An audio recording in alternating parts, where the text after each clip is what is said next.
Hey fellas, remember me? Black's a little don't stop YouTuber. It's been a while since I last uploaded. And you know why? Cause I've been locked down in case for 100 days. And in this video I'ma tell you how it all went. So get comfy cause my name is Black's1, but you can call me Blacks for short, and welcome to my little cave. Well, jokes aside, what exactly is this challenge? I started the playthrough in caves and I'm never allowed to leave them. The only other rules that I'm giving myself as Shadow Atrium as a reward for defeating the Ancient Guardian, cause not being able to get this item locks down like half of the cave's content, making this whole run unfun and not even worth trying. My goals are making it to day 100, of course for the YouTube, and beating all 5 of the available caves bosses, and also not die of boredom by the end of this challenge. Now let's settle down with the character.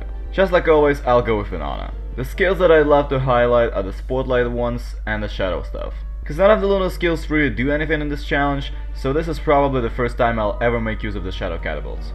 And right at the start we get greeted by a blue mushroom forest. I didn't look for it beforehand, I picked an entrance at random. That'll come in real handy for cheap healing and food. Now here's a test for your game knowledge. How do you get flint for tools? If you guessed anything but earthquakes, you're incorrect. I don't think there's any other way of getting flint without already having a pickaxe besides that. Well, I guess except for being woody kinda. Which was surprising considering caves have all sorts of rocks around them. Anyhow, the first earthquake will only occur on day 3, so we've got plenty of time to explore and get ready for it. I found a bunnyman village, some food, light bulbs, a few berry bushes which are limited down here, a ton of grass and twigs and a spider biome, and then it happened. I got a total of 2 flint, which was enough for a pickaxe. So after feasting some more nightmare creatures due to the lack of a weapon, I've gathered a few more resources here and there and placed down my very first science machine, which I used to craft a backpack and a bug net for fireflies. After exploring the map a little bit more, I decided to set up my base at the Blue Forest and mine a bit of niter in the archives to craft a generator. Then I went out in the wild to get some more grass and twigs and made sure to pick up all the bunnies and moleworms from earthquakes for a prestidigitator and a pair of mockles. Also, I finally made a monitor hat and a lantern to provide myself with some of that much needed light. After that, I done a little bit more base management, built a few structures, got some food, and went to my very first expedition to the ruins. Yeah, ain't no Black's run without a ruins rush, am I right? First, I found the bad part of the ruins, explored it all, got about 2 green gems. After that, I located the main branch and the labyrinth attached to it. You know what that means? It's time to fight the first boss of the run, the Ancient Guardian. Despite it being an AG fight, it actually was kinda challenging, because my only weapon option was the OG spear. And for armor, I had a couple of football helms I found in the same labyrinth, so I've had very little room for mistakes. Also, I utilized fire on the boss to light the area up.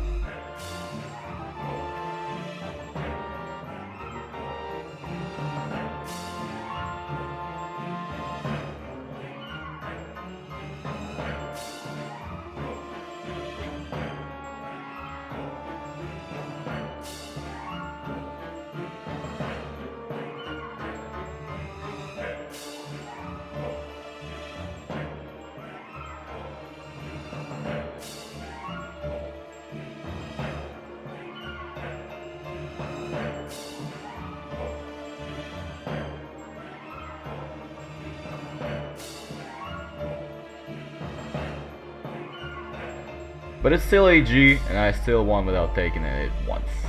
Skill solution. The loot was pretty damn good. A lazy explorer, 3 greens, 4 yellows, and what's that, a Shadow Atrium? Well, yeah, without the field weaver there's kinda nothing to feel me to do this challenge. Please don't unsubscribe. Now let's get even more gems and full aside and craft all the sweet ruins equipment. Also, I forgot to mention, but I got a few living locks in the grotto. And just like that, we have ourselves some good armor and stock collar. Although, our only weapon is still a spear, cause I didn't have enough living locks for a club. So how about we try to take on the Nightmare Warrior Pig with just that? That does sound like a bad plan, but really the only thing that went wrong is the Nightmare creatures spawning and tuning me off by the end of the fight.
Also, this is the only Werpig we'll be able to fight in this whole run. Cause in order for him to respawn, you need to take down this crappy Werpig on the surface, and we obviously can't do that. So, no cheap dressing for us. Oh well. But we don't really need more than 11, so it's no big deal. Speaking of that, it's time to craft my beloved Dreadstone Helm. Not going too far away from the topic of boss rewards, I also built a pillar scaffold, which will protect me and in the future my base from the earthquakes. But we do need some rocks to make it into an actual pillar, so I went to the muddy biome to mine some. Also getting a bunch of gold flint. I even found the Dutch stone while doing that, which will enable us to craft a piggy backpack and a pigman house for more skin and manure. And as soon as I return to the base, it's grown cold. The winter started. Usually the low temperature is no big deal, but in caves it gets a lot more cold. Thermal stones last only for a few minutes, the world is always wet and there is no warm clothing. Except for the bunny thingies, but those don't count. So it's a very good, I'd even say a life-saving thing that I'm Winona and I will have my spotlights to warm me up. You can easily carry them around and they are very effective. With that, I decided to explore a bit more area to find a stalagmite biome for more rocks. But I ended up in the swamp, where spiders killed a tentacle, which topped a spike. Wait, that's a weapon I could have used this whole time? Well yeah, it deals 51 damage and has 100 uses, so I grabbed a few. And with its help I was also able to get a respectable amount of silk. When I got back to base I finally had all the materials for a prestidigitator, so I made one. One step closer to the shadow manipulator. But for that I need some more living logs, so I went to the grotto and slapped a couple of gnomes. Also, I think it's about time I tell you more about the whole event thing. Some of the events in Don't Starve are able to provide resources that are not normally attainable in caves, such as battles from Clean Sleeps, from Living Trees, from the Hallowed Nights event. So I will be utilizing those from time to time, and that's something to keep in mind. But the next thing I did has nothing to do with that, because it was yet another ruins rush. Now I wanted a great amount of green amulets and staves, and look at that, I got 10 whole green gems. Now that's amazing. Although I spent all my living logs and staves and now I need even more for the manipulator. 7 should be plenty. Now I can forge a nightmare amulet, which means the Field Weaver is not that far away. But let's get back to present for now. I need more grass and twigs, so I gathered a bunch of saplings throughout the caves and even got those 3 berry bushes. Look at my cute little garden. Remember that stalagmite biome? Well, I finally found it. Now we have a plentiful supply of rocks, flame, gold, and most importantly, fossils. That's right, it's about time we lock in on the Field Weaver prep. But first, I'll finally build that wheeler, cause I'm sick of constantly getting hit by the fallen stones. I have no idea why I did not do that before.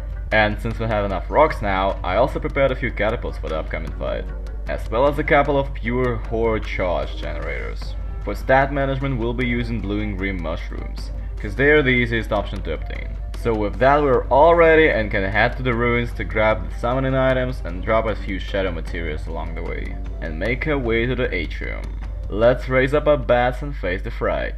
I've never actually used shell catapults against this boss before. They're doing an amazing job in not letting him heal, although he did heal once somehow, and keeping the boss still. Also doing a respectable amount of extra damage, though it wasn't much different from a normal Field Weaver fight. Nothing a Nightmare Amulet and a couple of Dark Swords can handle.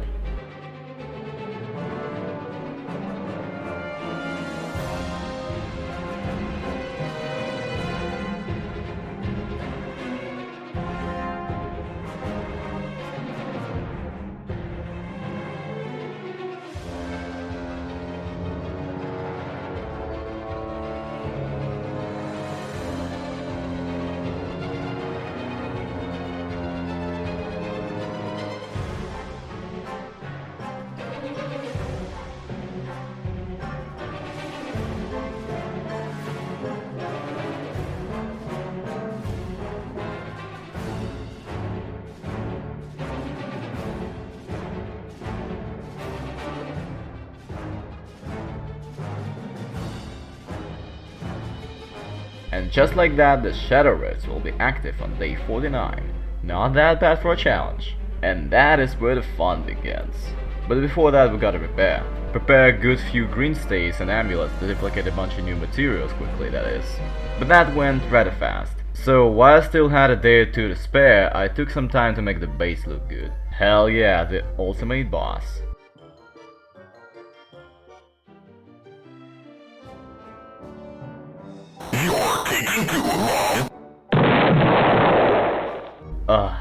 Much better.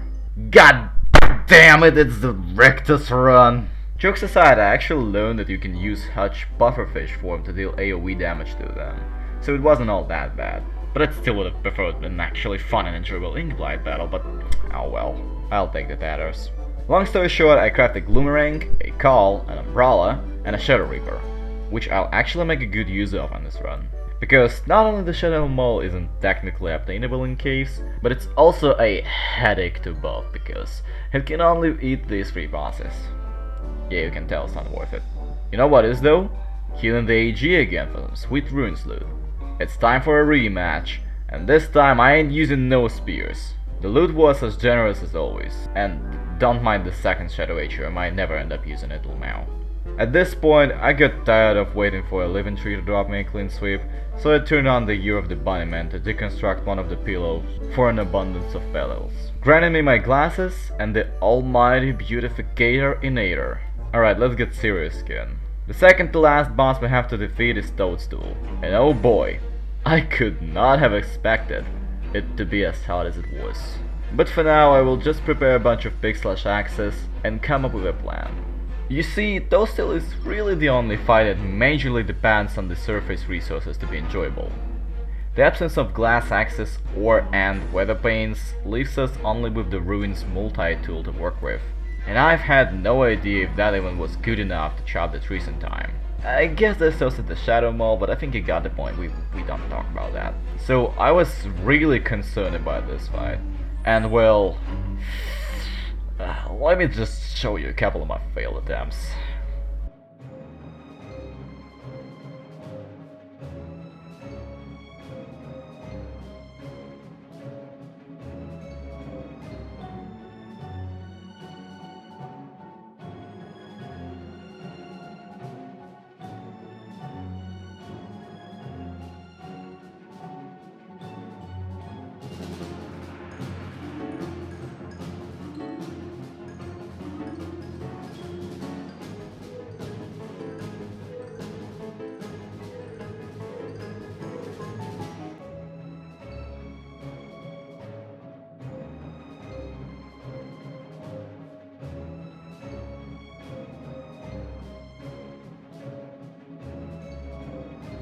I got frustrated, sick, and tired of this.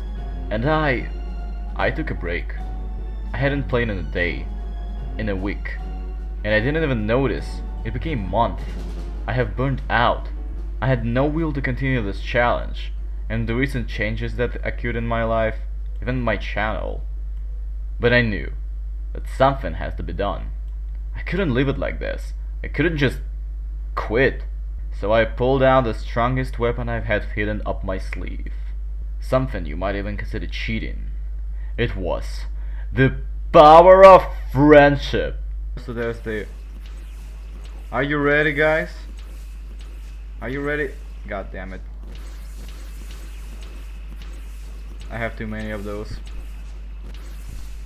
Yes, the power of crap pack. We're gonna kill Toadstool just with that. And the PNG tuber icon. Yeah, I put it up a livestream. And with that, progress was made.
Absolutely.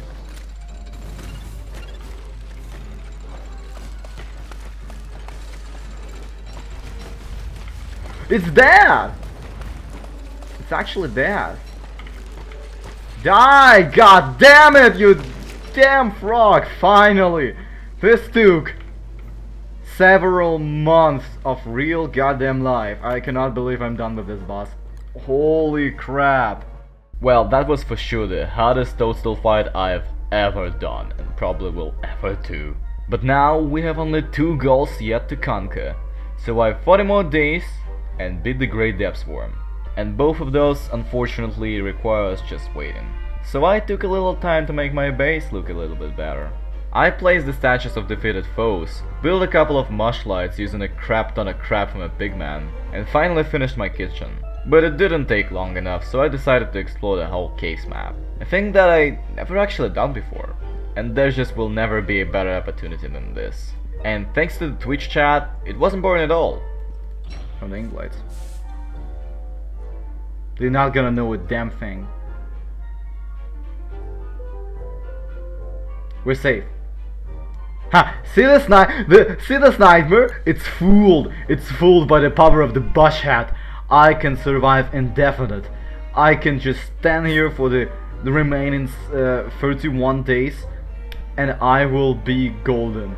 I am practically unkillable. There is nothing that can kill me. I'm immortal. That's the whole run. We're done. Can you survive 100 days in case on the world? Yes, you can. You just need to find the bush hat. We're done. So the stream over. Thanks everyone for watching. It's been me, Black Savant. Hope to see you in the next one. Have a good one. And we've almost discovered the whole thing by the end of the stream and day 77. And as the next stream follows, we've finished off the exploration. Purely because I have nothing left to do, I decided to build a farm.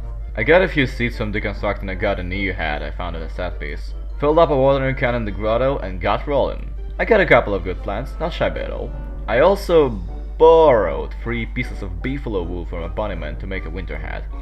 Why? I mean, it's winter, it's gonna be cold, I need warmth. Why are you asking? Then I duplicated even more seeds to build a birdcage that I can use without getting a bird, and I can't get a bird here. Oh well. And fed a bunch of light bulbs to my piggy to use as poopies for mushroom panels. Also, I got a little pumpkin friend to assist my gardening. Since I was gonna spend the rest of my days here, I took a little time to cover the whole thing in turf. That's more like it. And then finally, when I started to feel worried about the Great Depth Swarm absence, it decided to show up. So buckle up for the final fight of the run. As epic as it is, the fight itself wasn't that thrilling. After all, it's just a worm and I have the shadow gear.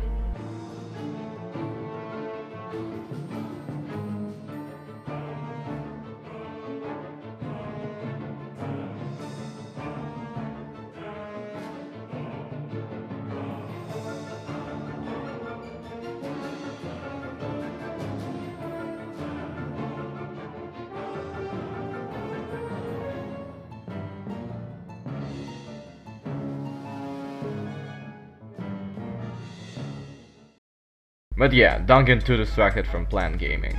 Because you see, I actually lied. The final boss is no Great Depth Swarm, it's the Lord of the Fruit Flies. Yeah, of course it is. I also built a bridge for easier access to the grotto. And come on, you gotta have one of those in the caves on the world. I got so good at planned gaming, I even got some giant crops. And you already know what I'm gonna do with that pumpkin. You're taking too long. You're taking too long.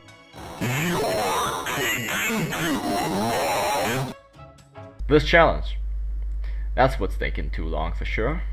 Honestly, I gotta stop and take a moment to thank the Twitch chat again and my little community as a whole.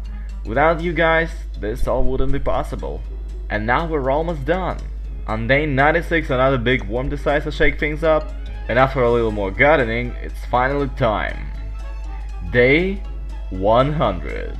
So, can you survive and beat all the bosses in caves only? Sure you can. Is it fun? Well, I guess so. That is until you kill all the bosses and you have to cheat for a heart. Well, it's time to roll the credits. Alright, it's time to say goodbye. Goodbye, little pig. It's been a while. Here, you can have my Mongols. I don't need them anymore. Goodbye, my crops. I loved you. Goodbye, pumpkin. You can die in pain when I leave.